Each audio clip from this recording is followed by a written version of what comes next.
Sus compañeros ya nos han hablado muy bien de esta parte, de cómo son las RAM, de cómo son los tipos de RAM y todo lo demás, ¿no es cierto?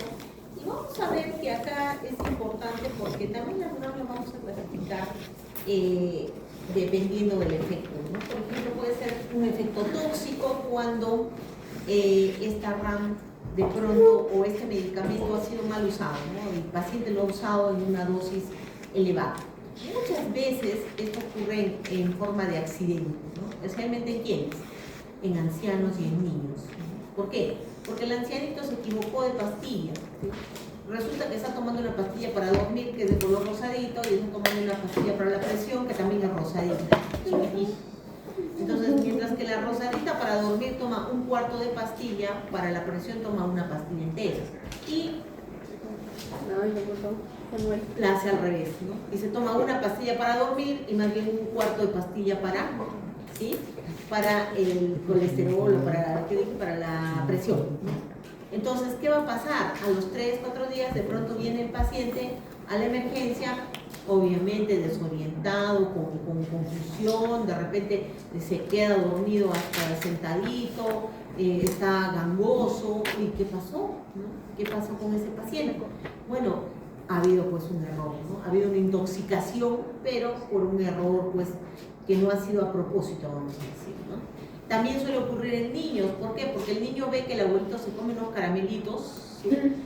Y entonces va, se mete al cuarto del abuelito y se voltea el frasco encima porque para él pues la travesura es importante. ¿Alguna vez ha visto doctora eso? Que se llama intoxicaciones con niños, sí. Con pastillas para la presión, que antes incluso tenían una cubiertita de caramelo, y parecía un caramelito, parecía una lentejita gordita. Y sí, había un niño de 3 años que se lo tomó, ¿no? Pero felizmente que el abuelito sí se dio cuenta al toque, ¿no? Porque entró, lo vio y el frasco de pastillas vacío. Entonces inmediatamente lavado gástrico, pues, ¿no? Sí hay opciones, ¿no? Para en estos casos, ¿no? Realmente se dan cuenta, ¿no? Porque ya ustedes todavía no saben, pero cuando tengan sus hijos ahí, cuando no están haciendo bulla, sí, entonces uno enciende los radares y dice, ¿qué? Como que no hay bulla, ¿dónde está? ¿No? Algo malo está haciendo. Entonces, ahí generalmente pues es donde los ubica, ¿no? Pero también puede ser que se equivoca la persona que lo está cuidando, a veces también se equivoca, ¿no? Puede ser. Pero también en estos efectos tóxicos puede ser también problemas que el paciente no ha sabido exactamente tomar bien el medicamento. Por eso también hay que hacerlo ver al paciente o hacerlo entender cómo es su medicación, ¿no? Yo siempre les cuento algo que, bueno, no me pasó, lo pude ver en Estados Unidos. Me acuerdo que hay hospitales, dependiendo que, por lo general los hospitales que están asociados al seguro social son como especies de postas, ¿no? Porque si yo voy a un hospital me va a cobrar $5,000 simplemente porque me diga el médico, no saca la lengua y hace $1,000, ¿no?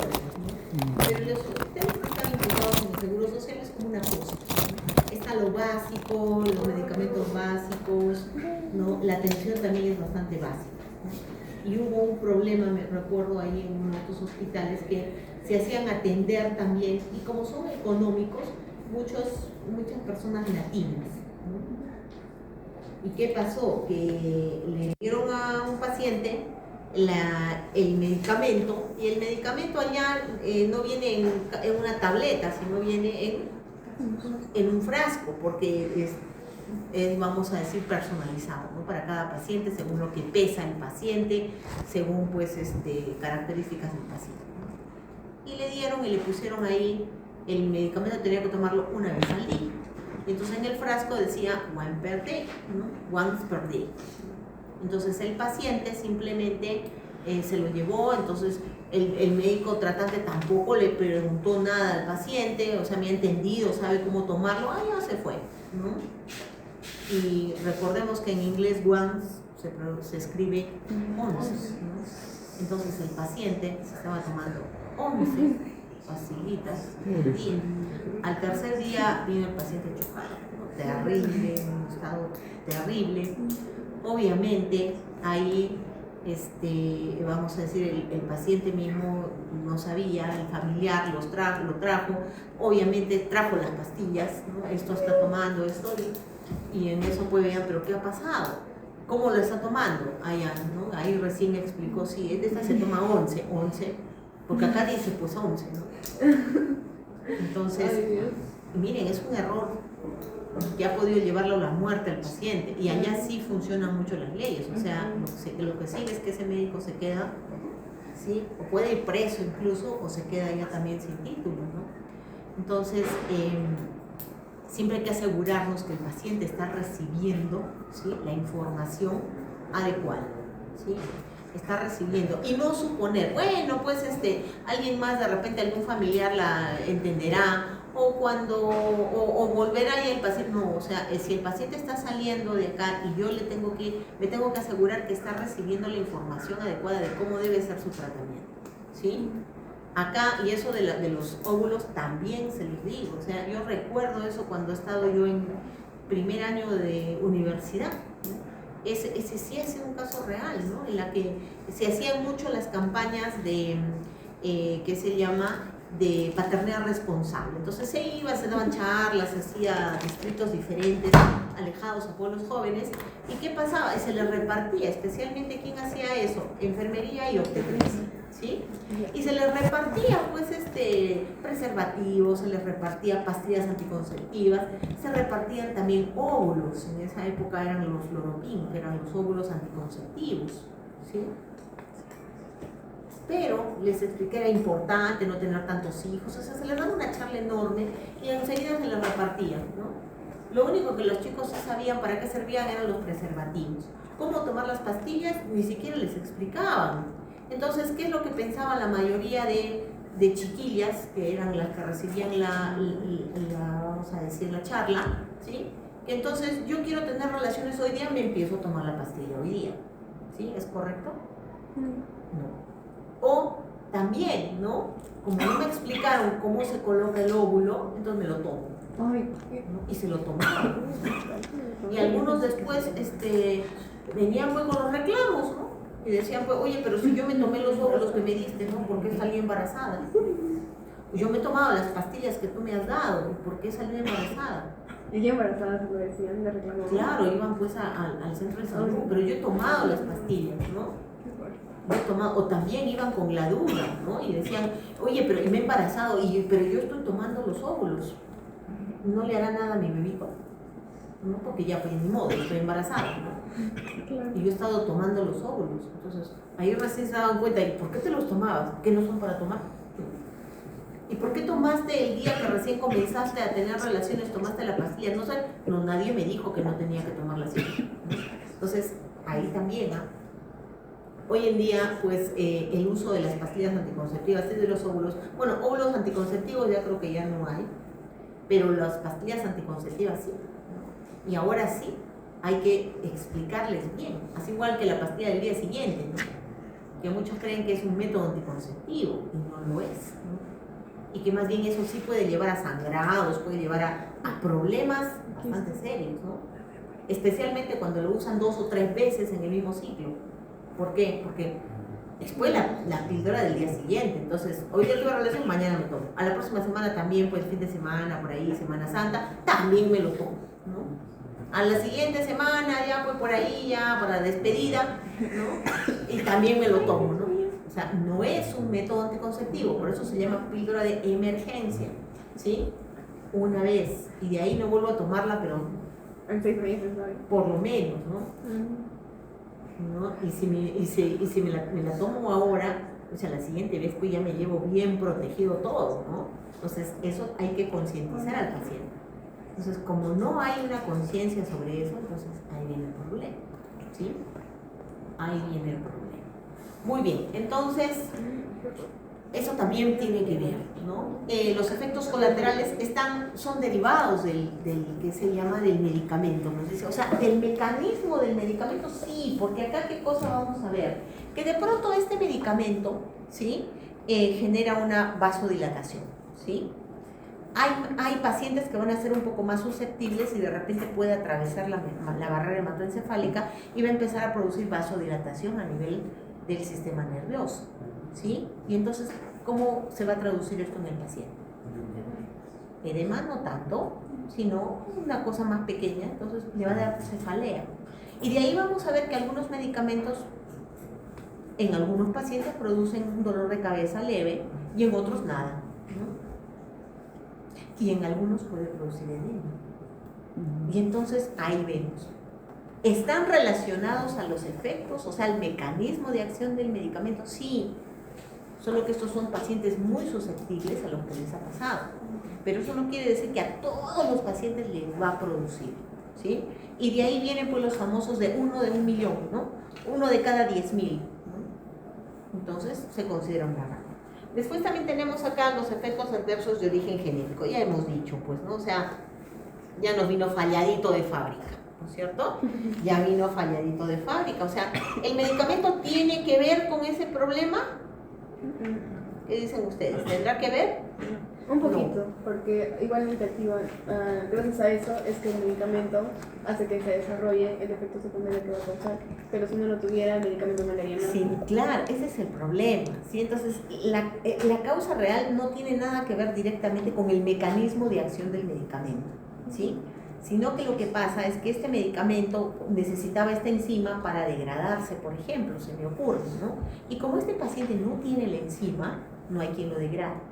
Entonces actúa de otra manera, ¿no? No todos los medicamentos va a pasar eso, con ciertos tipos, ¿no? Por ejemplo, producir hemólisis, ¿no? Entonces, oye, todos no, ciertos medicamentos. Ya, entonces, ¿por qué? Porque este medicamento está implicado en una ruta metabólica por ahí, está activándola, o vamos a decir, está exacerbando alguna reacción y piña, pues, ¿no? Ese paciente la tiene. Pero ya es un hecho, vamos a decir, pues, genético, ¿sí? Y es lo que su compañero decía, ¿no? Entonces, si el papá tiene ese problema, el hijito lo más probable es que también lo tenga, ¿sí? Y vamos a encontrar también estos efectos relacionados a ciertas etnias, ¿no?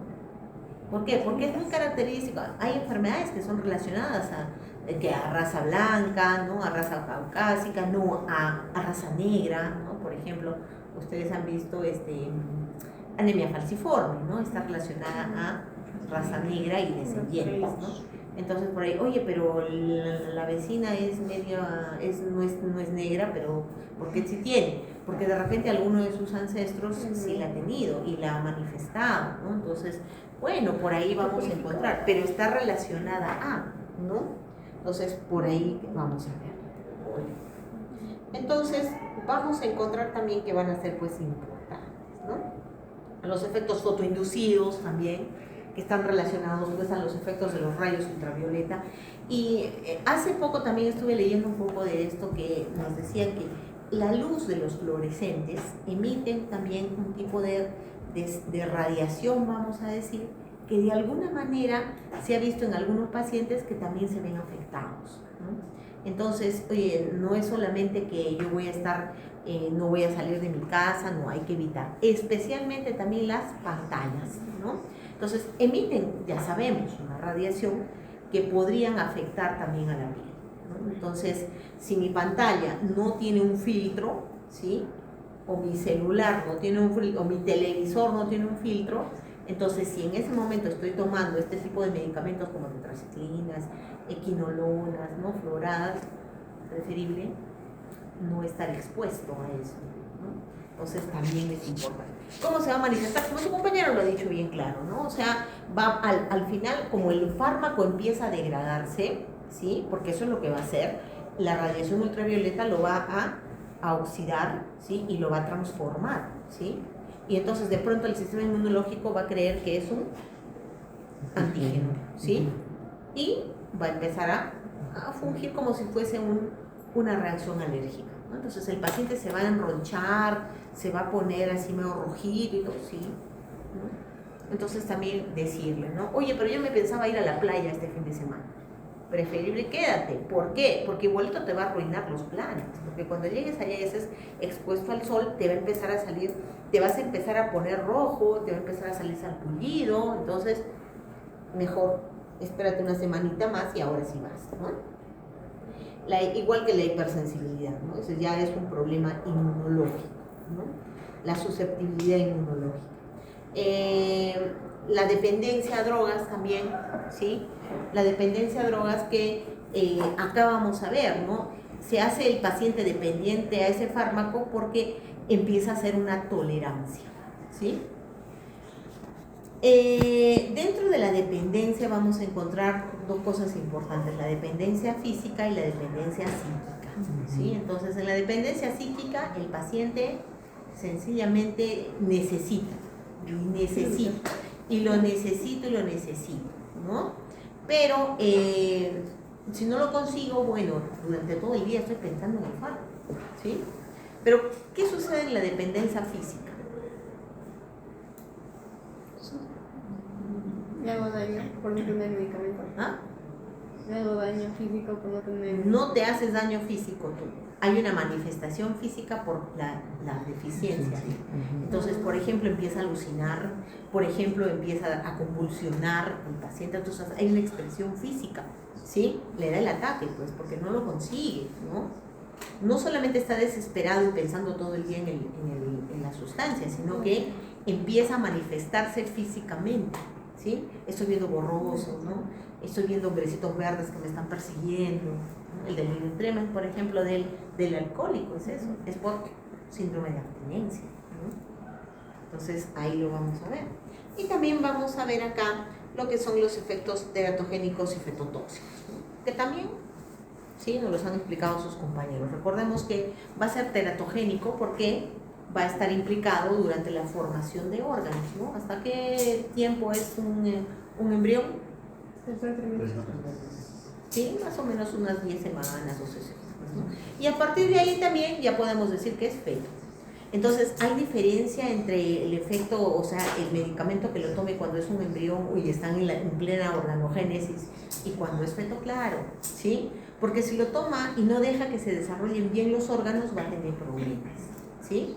Pero también hay otro punto que es cuando ya el fetito, ya este bebé, este producto ya se llama feto, ¿sí? Entonces ya formó. Ahora, ¿qué tiene que hacer? Madurar, ¿sí? Y entonces, ¿qué puede ocurrir en ese momento? Que de pronto, ¿sí? Este medicamento hace que se cierren algunos conductos antes de tiempo. Y cuando nace el bebé, ¿sí? Ya están duros, calcificados y genera un problema bastante grande en el bebé, ¿no? O inhibe algo. Por ejemplo, ¿sí? Las membranas interdigitálicas no hacen apoptosis y entonces, ¿cómo nace el bebé? Patito, ¿no? Con las membranas interdigitálicas. Y bueno, ¿y eso pondrá en peligro la vida del bebito? No, porque eso se retira, se le hace pues una pequeña cirugía chiquitita y ya está, ¿no? Pero también puede ser, ¿no? Entonces, ok, vamos a ver que también hay que tener en cuenta eso. Y es por eso que algunos medicamentos nos dicen prohibido darlo en el primer trimestre. Es más seguro darlo a partir del segundo y tercer trimestre. Pero también va a haber algunos medicamentos que dicen prohibido en el tercer trimestre. ¿Por qué? Porque si se lo damos en ese momento me va a acelerar algunas cosas o inhibir algunas que necesita terminar adecuadamente ese bebé, madurar adecuadamente, ni antes ni después, ¿no? Y entonces puede afectar e incluso nacer muerto, ¿sí? Entonces ahí tenemos pues ese problema, ¿no? Muy bien, ¿qué más vamos a ver acá? Bueno, ya nos hemos visto, ya sus compañeros han hablado de los tipos, ¿no? Luego tenemos acá, también nos han hablado de la gravedad, pueden ser leves, ¿no? Cuando, bueno, pues es algo simple, ¿no? Que de repente incluso me voy a la casa y descanso un rato y se me pasó, ¿no? Pero puede ser moderado cuando ya interfiere con mis actividades diarias, ¿sí? Y ahí sí o sí tengo que suspender el tratamiento, ¿sí? Y el último es grave, que incluso puede poner en riesgo la vida del paciente, generar que haya hospitalización producto del consumo del medicamento. Puede incluso también generar de repente una invalidez, ¿no? ¿Recuerdan ustedes de repente en la época de COVID? Creo que, no recuerdo cuál de las vacunas, yo creo que Moderna, que empezaron algunos pacientes a manifestar parálisis a nivel, por una inflamación a nivel de la médula espinal, ¿sí? Entonces, de pronto, bueno, ha sido reversible, ¿no? O sea, le dieron un tratamiento y ya pues empezaron a moverse, ¿no? Pero así como eso, en algunos casos puede ser más bien irreversible y le genera una invalidez al paciente. O también con el tiempo descubrimos que es la causa del fallecimiento del paciente, ¿no? Entonces, en ese caso se reporta como RAM y que es grave, ¿no? Ok, y entonces acá volvemos a algo importante. ¿Para qué hacemos todo esto? ¿Para qué las clasificamos, las vemos, decidimos si son graves o no? Para poder, ¿sí?, notificarlas, ¿sí?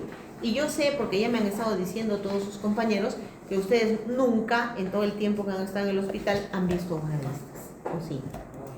¿No? No, esto se llama, esa es la hoja amarilla de notificación de sospechas de reacción adversa. Ojo, yo estoy sospechando, ¿sí?, que este medicamento o que este paciente lo que está teniendo es una reacción adversa, ¿sí? Y se debe a tal medicamento, ¿de acuerdo? Yo estoy sospechando. ¿Y cómo me puedo asegurar que sí sea? Pues lo reporto, ¿sí? ¿Y de dónde saco la información? Pues está en la historia, ¿sí? Oye, pero no, pues hay que llenar toda la hoja y es bien larga, oye, hay que ponerle un montón de cosas y por eso que los demás ¿qué se llama? Miembros, vamos a decir, del equipo de salud, porque realmente esto lo puede llenar el médico, la enfermera, el técnico, ¿sí? Oye, y hasta el paciente podría, sí, podría, ¿sí? Hipotéticamente cualquier persona puede notificar una RAM, ¿sí? Pero como es bastante larga, hay que ponerle ahí la sospecha, qué medicamentos toma, e incluso acá me está pidiendo hasta el laboratorio, el lote. ¿Por qué? ¿Por qué me pide todo esto? Si lo consigo en buena hora, si no lo consigo, también. ¿Pero por qué me pide? Porque recuerdan ustedes el año pasado que hubo el problema del suero, ¿sí? Y todos los sueros eran malos. Solo, y miren, ni siquiera era de un laboratorio y solo un lote de laboratorio, ¿no? Entonces, por eso es que a veces me piden eso, ¿sí? Para identificar si es algo en general o algo propio del lote, ¿sí? Entonces también va a ser importante. Ahora, ¿es importante que incluso vaya mi nombre y mis datos? Sí, ¿por qué? Porque por lo general esto lo reportamos y luego nos llega un mensaje y que nos dice si era un RAM o no era un RAM, ¿sí? Se debe a otras cosas, ¿no? Muy bien, puede ser. Ahora, algo que también me preguntaban sus compañeros, o sea, es que yo no voy a notificar porque a mí me da miedo que después esto vaya a quedar como algo legal y me vayan a enjuiciar, me puedan demandar, denunciar, ¿sí? Esto no es un documento legal. Entonces yo no puedo usar esto en una corte, no. ¿Cuál es el único documento legal que yo podría utilizar en una corte? Es la historia clínica. Y por eso también a ustedes les están enseñando a elaborar una historia clínica, ¿sí? Donde tengo que reportar todo, porque donde haya una falla, de ahí se agarra el abogado, pues, ¿sí? Y donde no reporté algo, ahí se agarra el abogado, ¿sí? Entonces tengo que aprender a llenar bien. No hay tiempo, no importa, llénala, ¿sí? Y también, por favor, ¿sí? Es muy común que ustedes vean que el interno está llenando la historia, ¿sí? ¿Sí? Van a ver. Porque el doctor ya se fue, pues, ¿no?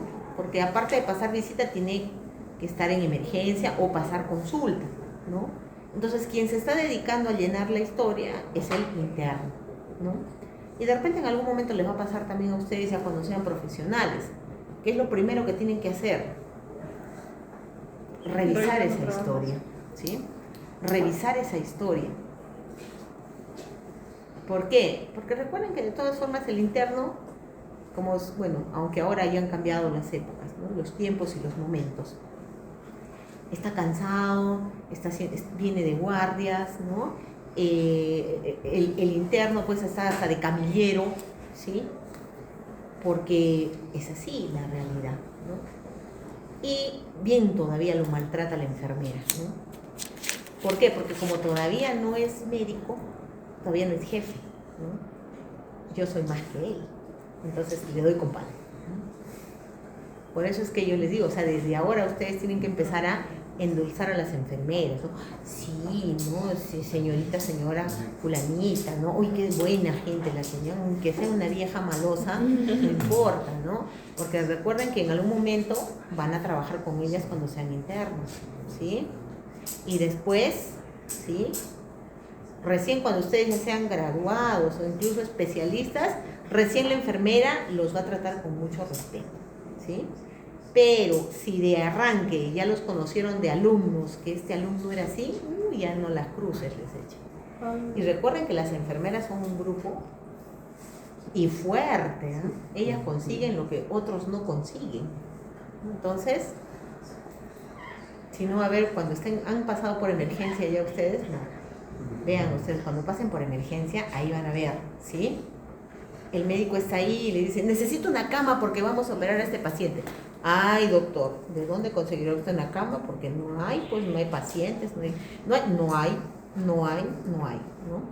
Pero si el doctorcito sí le cae en gracia, a ver, doctorcito, el paciente de la 42, le podemos dar de alta porque ya está bien, ¿sí? O sea, acá estábamos esperando que venga mañana el doctor, pero ya usted le puede dar de alta, ¿no? Entonces ya, dele de alta de una vez, ya tenemos una cama. Por si acaso el piso, también, a ver, le voy a intentar conseguir una. A ver, ¿a qué paciente le damos de alta? ¿Sí? O sea, a ese nivel juegan las enfermeras, sí, ¿eh? O sea, de verdad, que no hay tal medicamento. Espérese, doctor. Ahorita se lo traigo. Y a ver otros en que no me cae bien, no hay doctor. Pero no hay doctor. Si quiere que el paciente vaya y se compre afuera. Así son las enfermeras, ¿ah? Y lo consiguen, ¿ah? Ellas no sé de dónde, pero consiguen cosas.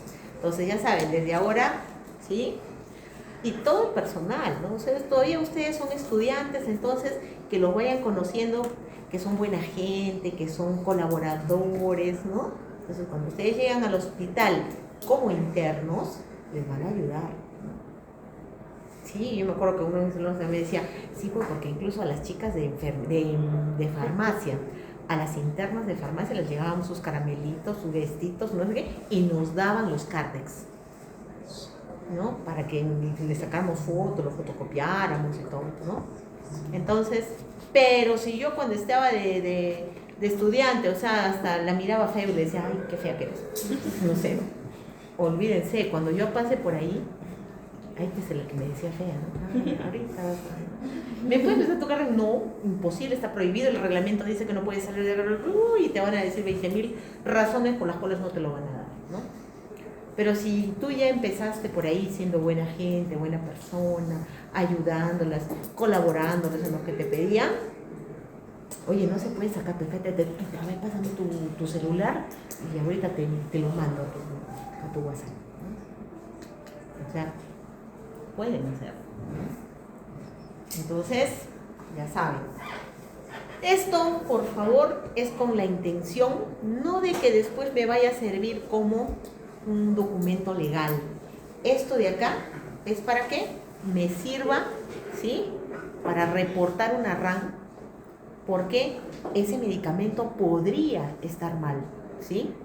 Ese medicamento podría estar ocasionando cosas que no debería, ¿sí? Ese medicamento, por ejemplo, me decían que 1 de cada 1000 personas le daba dolor de cabeza, pero cuando yo lo he dado a mis 15 pacientes que tengo yo aquí, de repente 5 han manifestado dolor de cabeza. Y a la próxima, dentro de un mes, vuelvo a darles a 15 y 5 tienen dolor de cabeza. Entonces, de pronto, de haber sido 0.1%, ahora estoy al 33%, ¿sí? Entonces, para eso sirve. Son datos netamente estadísticos, ¿no? Pero si por alguna razón el paciente fallece, ¿sí? Y hay no solamente mi reporte, sino varios reportes de repente a nivel nacional, entonces también puede ser importante. Incluso acá vamos a ver, ¿sí? Si es necesario retirarlo del mercado, pues se le retira, ¿sí? Pero no quiere decir que, a ver, ¿quién fue el que denunció o quién fue el que reportó? Juan Pérez. Ah, ya, Juan Pérez, ahora lo vamos a llamar al tribunal para que vaya a decirnos por qué. Porque recuerden que esto no es con un caso, sino con... Acá hay cientos, miles de casos que pueden hacer recién que el paciente, o perdón, el laboratorio retire el medicamento. ¿De acuerdo? Muy bien. Entonces, chicos, ni modo, ya no hemos alcanzado porque, bueno, pues hubo el accidente de su compañera. Entonces, ya saben, por favor, hacen la tarea, hacen las presentaciones, ya todo. Para la próxima semana, por favor, comuníquense con su delegado general. Ya he mandado ya la práctica, ¿sí? Ya he mandado la práctica, por favor.